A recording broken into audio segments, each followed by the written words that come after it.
Hey guys, and welcome back to Create Above and Beyond.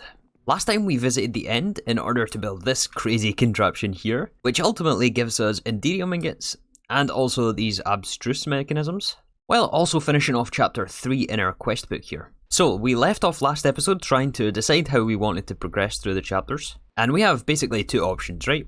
We can either do the Alchemy route, or we can go through this quest line here, and the comments on last episode seem pretty split actually. But ultimately I think we're going to do Alchemy. I really want to try to see how this system works. I think it's going to be a lot of fun to learn this, but we may go back and also do chapter 4 as well. We'll see.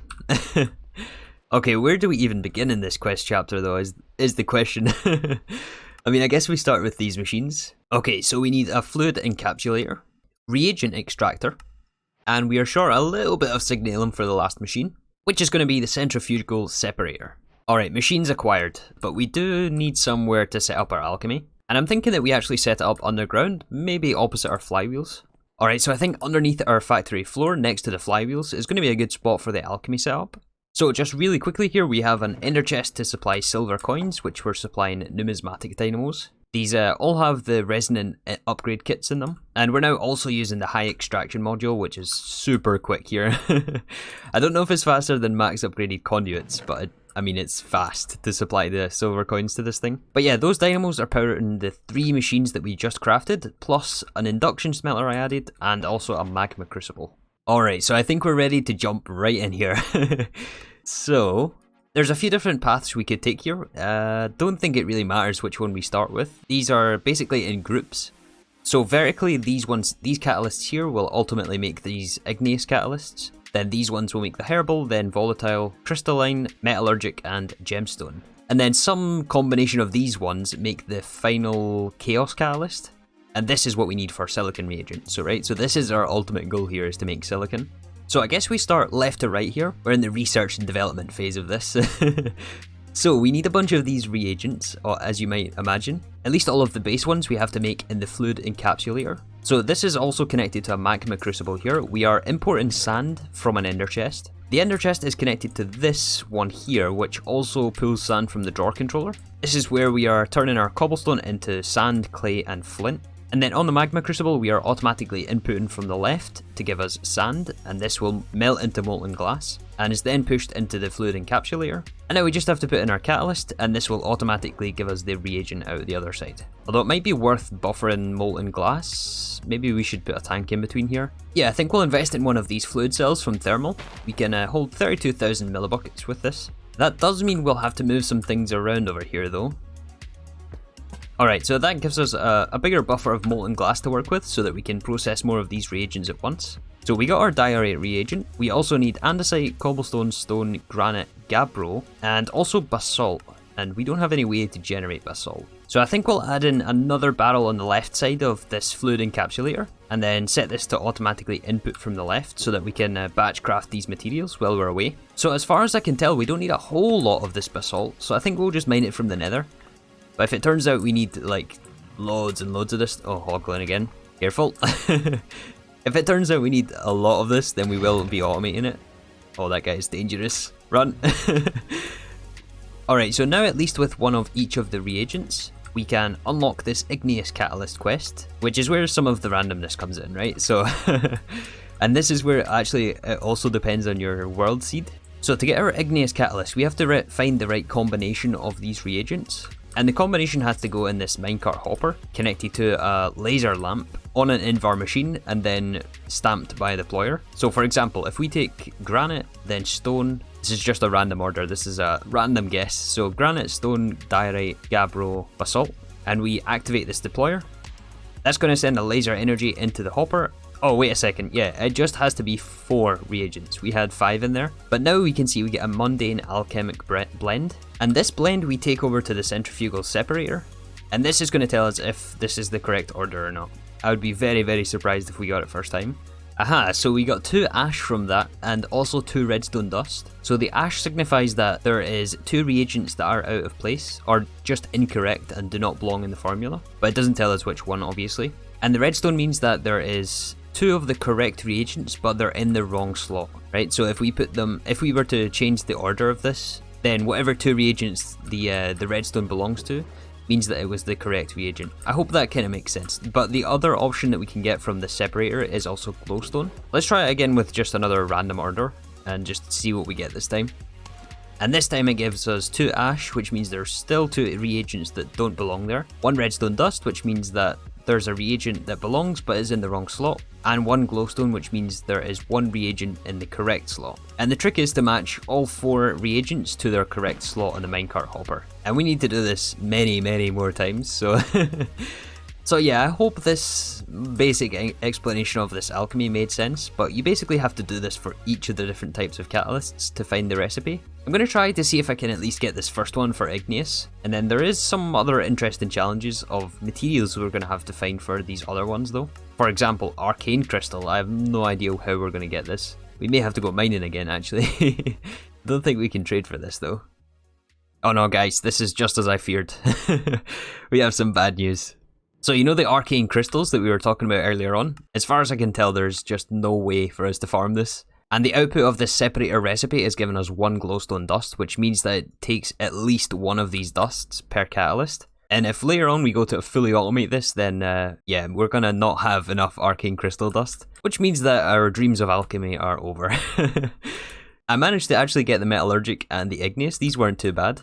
But you know, when things don't work out, it's all about how you adapt and how we pivot. So, in light of this news, we're going to pivot into chapter 4, and we're going to go for the traditional create route for this. So this whole process right here is going to start with some more sand processing. I mean, I guess we could start with any one of these, but we're going to go for the sand first of all. So we do of course have sand fully automated here, and conveniently we have already set up this ender chest, which was supposed to be for our alchemy, but we are going to repurpose it for this setup here. So we also need a water source for this. We are trying to create these balls of sand. We can bulk wash from sandstone, but this requires crafting first of all. So I think it's going to be a lot easier to just use the fluid encapsulator. And I think we can put our ender chest on top, give this machine an upgrade to allow it to automatically input from the top, which should pull the sand inside. The next thing we need here is rotational power actually for this mechanical pump. So we are going to extend along this main line here that we've got from our flywheels. We may have to turn a few more of those guys on. I think only 2 or 3 running right now.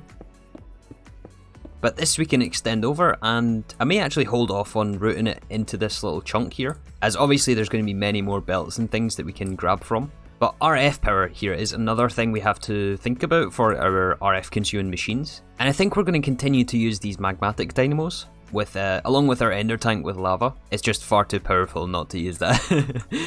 So I think we'll do this actually underneath, and maybe we'll route all the lava underneath the floor. Okay, so I managed to get the first little prototype of this idea going. The next step after we fluid encapsulate or this sand is, well, we get balls of sand, which then have to be item drained. And the item drain gives us 2 resources. We get the sand chunks, which we'll need later on in the induction smelter. And we also get a liquid fine sand, which we have to compact in one of the last steps for silicon compound here. So we're after both of these byproducts. But since we learned these item drains are fairly slow, I think we're going to split it up like we did with the paintballs over here. And we'll somehow split up these sandballs, probably using some brass tunnels, and then have multiple of these item drains. Really just for faster throughput, and we can also upgrade this machine as well. I don't think our rate of sand is going to be any issue, to be honest.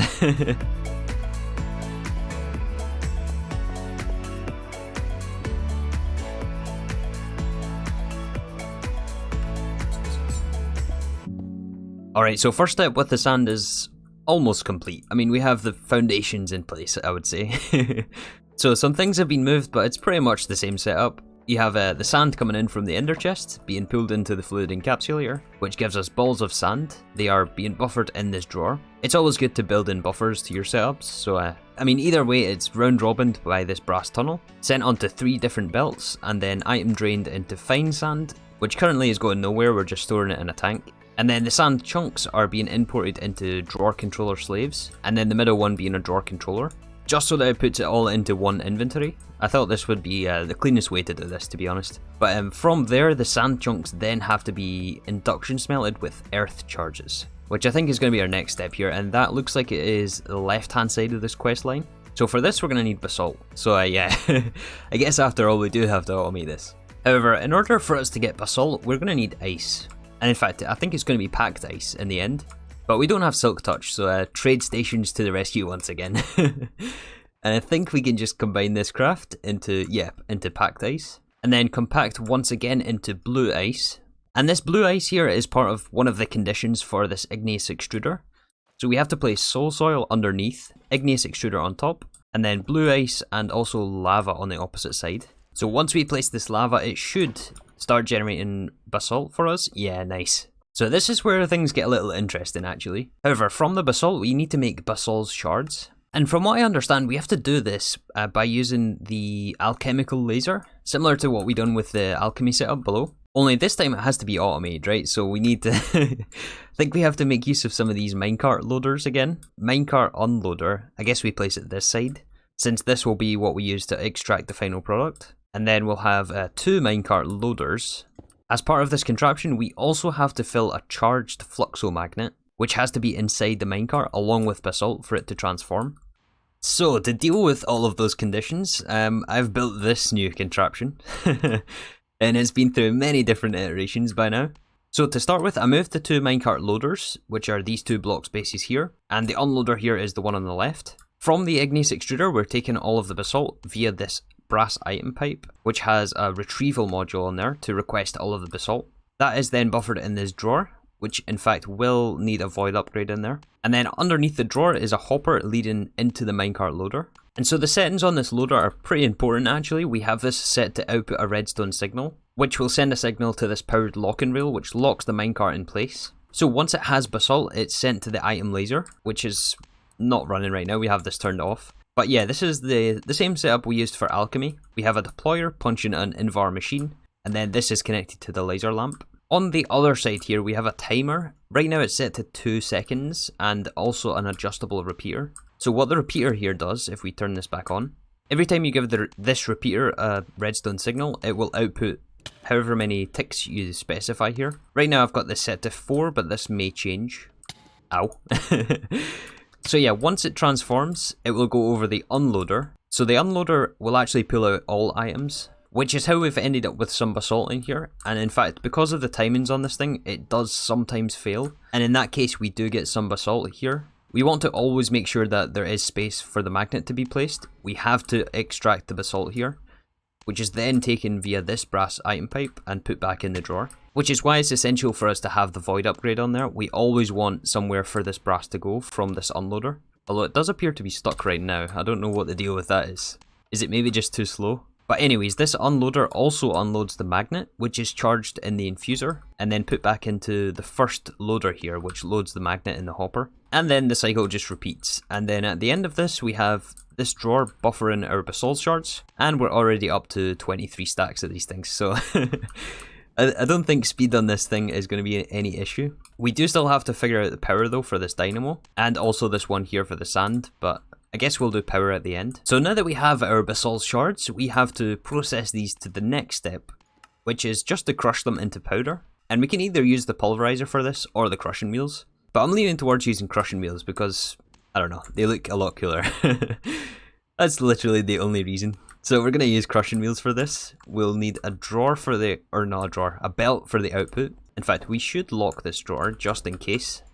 So we'll put a funnel from the output of the drawer, which will put all the shards on the belt, and then we have to get all of this spinning. But from there, the Basalz powder, we have to compact into earth charges. So I guess we just send all this straight into a basin. I don't know if I have a basin over here. My inventory is a mess. There's just working chests everywhere. Let's see if I remember the recipe for the basin. I think it's 5 andesite alloy. Yes, it is. Nice. So I think to make this easier, we're going to raise the basin off the floor 1 block. Then we can put our press on top. Once again, have to give this thing power, which is a whole other challenge in and of itself. But we don't want it to output this way, which means I think we need a funnel on the side. That should mark this as the input. And then the output from this, the earth charges, is what we use in the induction smelter with the sand chunks, which are right here. So I think actually I'm going to move this induction smelter over, which is why I didn't want to hook up everything, because I knew most of this stuff was going to get moved. So we somehow have to get these sand chunks and the output of this basin together. So I think we'll send it over to the left hand side here.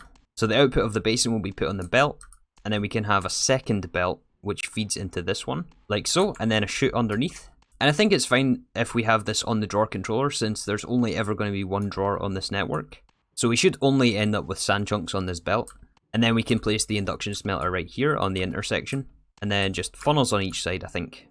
Or maybe we should buffer in a drawer. I think that's not a bad idea either. Alright, so in theory this should work if we give everything power.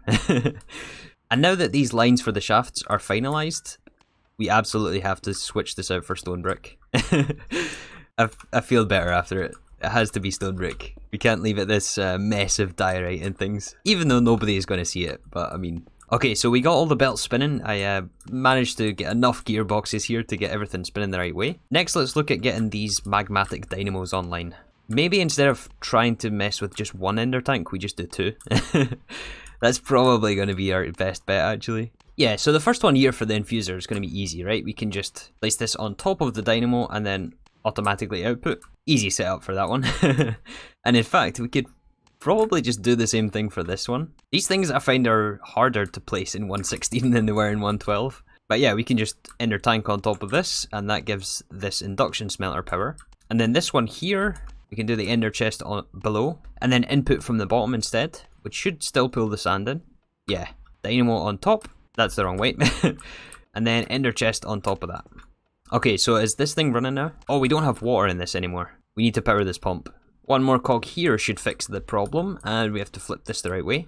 Awesome, so this machine should be getting water. There we go, it took a little second, but yeah, we're getting balls of sand out. We'll have to specify left as the output. Puts it into the drawer, gets drained here. Oh, but these item drains are now full. Oh, one problem after the other. Okay, so for now we will just buffer into this tank, just so that we can see the rest of the system working. But again, we do actually want this fine sand. We have to use it later on. And from here we get what? Silicon compound, I think? Oh no, we get purified sand from this, that's right. So we can lock this in the drawer, and also pick it up for the quest. Alright, so we're halfway done. We're halfway there. Next we have to look at the other side of this tree.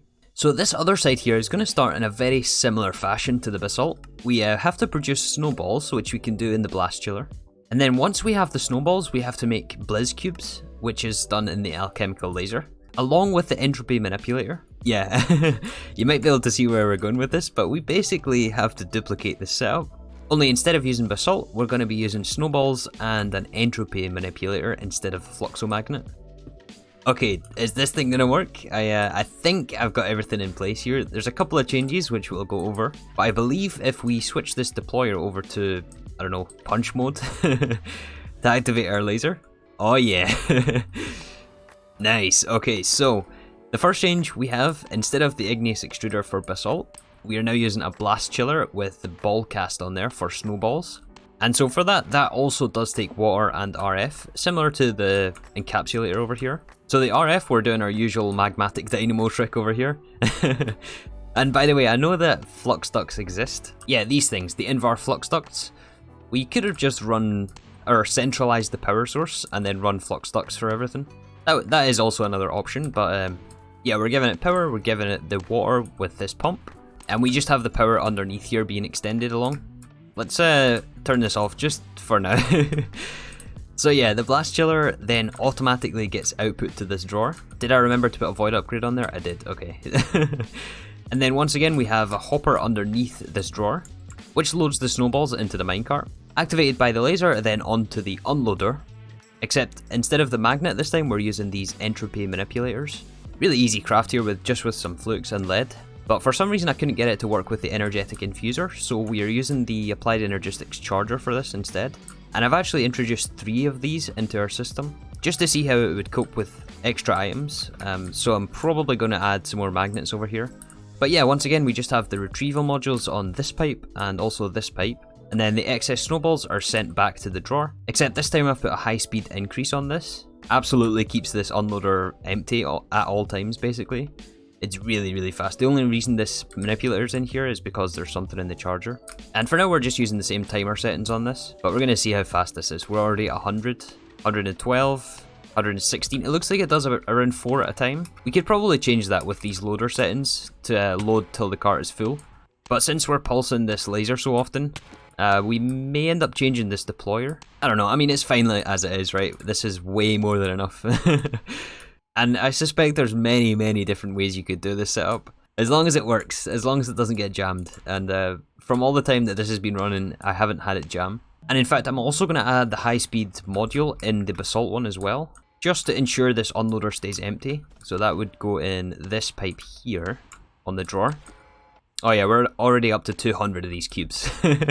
It's been like a minute. So yeah, this is insane. Well, alright, I guess we can tick off snowballs, we can tick off Blizz Cubes. So I'm assuming similar to the Basalts, we have to mill this once again. Yep. Alright, so, well, I guess we can just copy this setup again. Does it also go into a basin? Yes, it does, so it's pretty much the exact same setup, with a few minor tweaks to this. You know, I wish these setups weren't so loud. I mean, we have the TNT over there and this laser. I'm gonna turn this off again. However, I did set up our crushing wheels. We are just missing the funnel from here. Actually, let's lock the drawer again. Funnel out of there should crush down all of the Blizz powder. One more funnel into the basin. Okay, so from here with the compactor, we're getting ice charges. Only we are missing the silicon compound, which takes the fine sand, purified sand, both of these we have, and also coke chunks. So after looking at these recipes, we have to make coal coke, right? Which means that we need charcoal.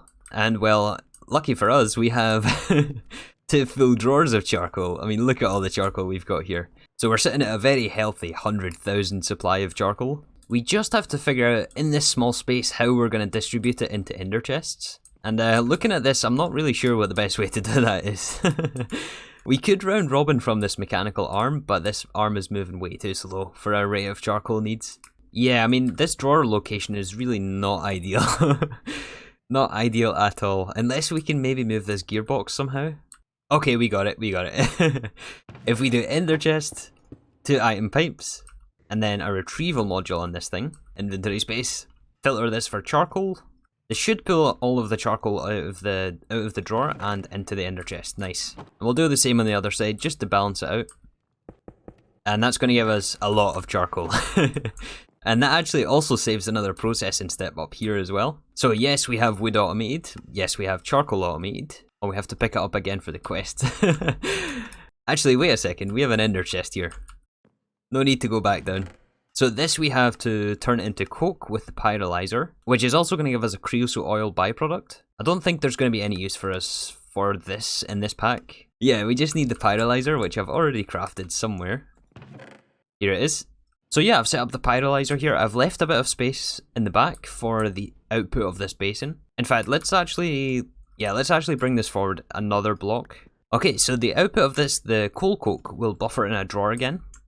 We want to output to the belt. And we want to make coke chunks, which is a sequenced assembly, actually. And I almost missed the part where it's actually ×2, so we have to do this twice. So I've crafted this up here, 2 saws and 2 spouts.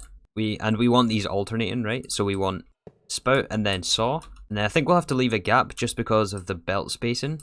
After this belt, we want another saw. Wrong way. And then another belt, where we can put the spout on top of this one. Oh wait, no, spout should be here. And the other part of this is the water, of course. We will have to have another pump here somewhere, similar to this one. Yeah, and if we place it in the middle here, it means that we can have some cogs and also power this pump right here.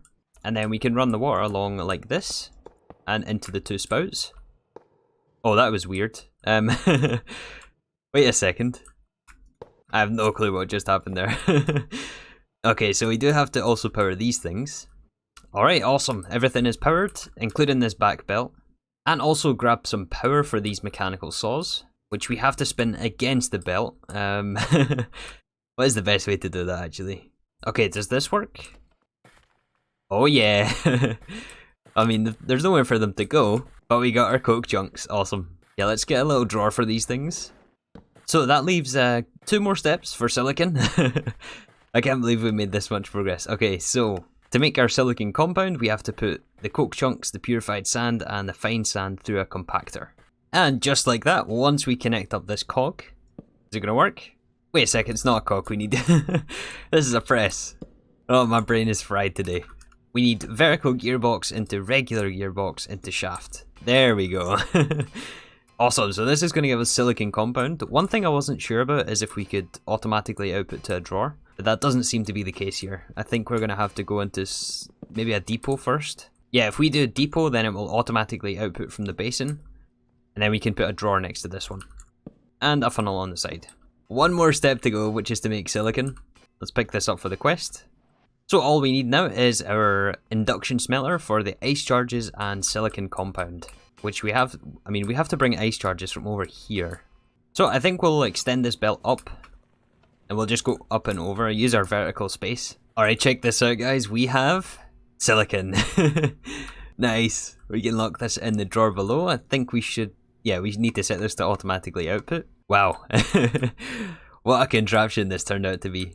So I did actually just extend this belt up along to some chutes to directly input to the induction smelter. Magmatic dynamo on the back for power, and then we are just automatically taken from the side of this drawer here. So yeah, I guess that is us pretty much unlocked Applied Energistics after this, and almost the calculation mechanisms we need to set up our sequenced assembly, which I guess we'll fill this little space out with. It's quite unfortunate that we never got to do the alchemy fully. We may come back to it just for the 100% for completion's sake. Oh, and I guess we'll have to also keep an eye on our charcoal production, just to make sure that can keep up. But 50,000 of each is going to be...